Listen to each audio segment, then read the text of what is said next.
السلام عليكم ورحمة الله وبركاته. Welcome back. waxaa ciyaartii u dhaxaysay Ipswich Town ee Liverpool ku soo idlaatay 2-0 buush ay ku raacday kooxda Liverpool. Let's go. maxaa laga qoray ciyaartaas inta socotay? Mohamed Salah ayaa noqday playerka ugu horeeyay ee furitaanka Premier League dhaliyay 9 gool oo xiriir ah, halka uu ka kormaray Wayne Rooney iyo Frank Lampard iyo ninka la yiraahdo Alan Shearer kaasi oo wadada qolqol dhahay.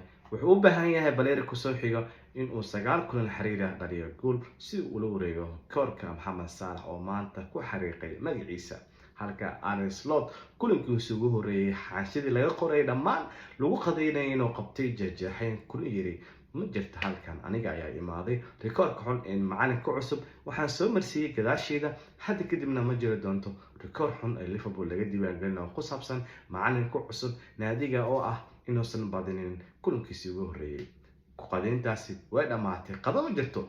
okay, mid kaleeto kooxda Liverpool ay kambi hore ku dhibaneed inay gool dhaliso xitaa inay shabaqa gaarto maxaa yeelay isfahanka kooxda iyo kooxda kaleeto awood sheegatay u muuqatay mid kubadda xoogan iyo neeft ay haysay, kadibna kambi markii soo laabtay gabi ahaanba waxay banaad ku daadisay neeftii haysay maadaama Mohamed Salah uu ka caawiyay gool qurux badan Jota kaasi ayaana noqday goolkii ugu horeeyay ee Liverpool Premier League dhalisay. ha ka reebin Arne Slot sidoo kale wuxuu noqday goolkiisa ugu horeeyay oo u dhaliyo player kamid ah Jota.